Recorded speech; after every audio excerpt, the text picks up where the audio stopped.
उपनिषद का अर्थ होता है कि गुरु के समीप बैठकर, गुरु के समीप बैठकर ज्ञान प्राप्त करना, ज्ञान प्राप्त करना। ठीक है। और स्पेशली जो ये आपका गुरु के समीप गुरु के समीप बैठकर ज्ञान प्राप्त करना स्पेशली किसके लिए है?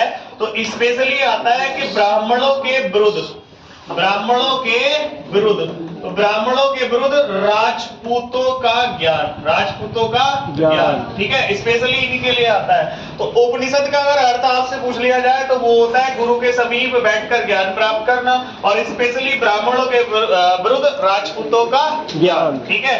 अगर आपसे पूछा जाए कि उपनिषदों की संख्या कितनी है, तो उपनिषदों की संख्या होती है बेटा 108। कितनी होती है? 108। लेकिन आपको ध्यान रखना है, परंतु 13 उपनिषदों का ही क्या दिया जाता है? 13 उपनिषदों का ही वर्णन किया जाता है। यानी 13 उपनिषदों का क्या है? वर्णन है।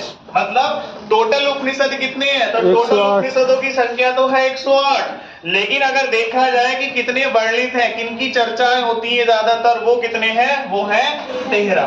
ठीक है, ध्यान रखना। इनमें सबसे पहला उपनिषद आता है कौन सा? तो इनमें सबसे पहला उपनिषद आता है बृहदनारायण उपनिषद। बृहदनारायण उपनिषद। अगर बृहदनारायण उपनिषद की अगर मैं बात करूं तो बृहदनारायण उपनिषद जो होता है वो सबसे बड़ा उपनिषद है, सबसे बड़ा उपनिषद। और सबसे बड़ा उपनिषद के साथ साथ ध्यान रखना है सबसे पुराना या प्राचीन उपनिषद, प्राचीन उपनिषद। ठीक है, ध्यान रखना।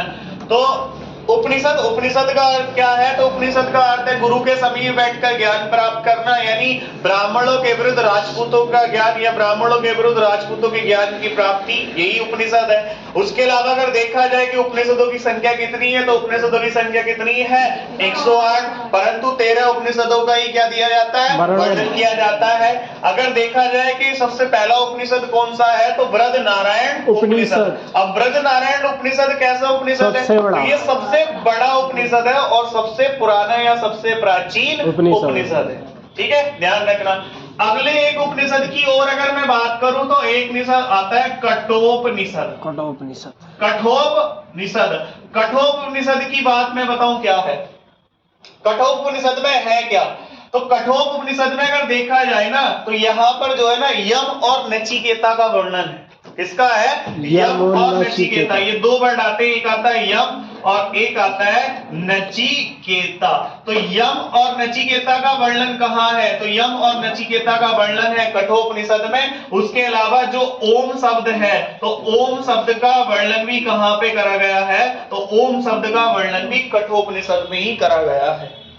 ये भी आपको ध्यान रखना है। ठीक है, कि कठोपनिषद यानी यम और नचिकेता का वर्णन कठोपनिषद में है, ओम शब्द का वर्णन भी कठोपनिषद में है। बृहदनारायण सबसे बड़ा उपनिषद है और सबसे प्राचीन उपनिषद भी है। ठीक है, ध्यान रखना। तीसरे उपनिषद की अगर मैं बात करूं तो तीसरा उपनिषद आपको ध्यान रखना, वो आता है मुंडकोपनिषद। कौन सा आता है? मुंडकोपनिषद। मुंडकोपनिषद में क्या है? तो मुंडकोपनिषद बड़ा आसान है, इसमें कुछ नहीं है। जो सत्यमेव जयते है, तो सत्यमेव जयते का क्या है? इसमें सत्यमेव जयते का वर्णन। तो सत्यमेव जयते का वर्णन कहाँ है? तो सत्यमेव जयते का वर्णन है मुंडकोपनिषद। ठीक है, ध्यान रखना यहाँ तक। तो उपनिषद का अर्थ क्या है? उपनिषद गुरु के पास बैठकर, गुरु के समीप बैठकर ज्ञान प्राप्त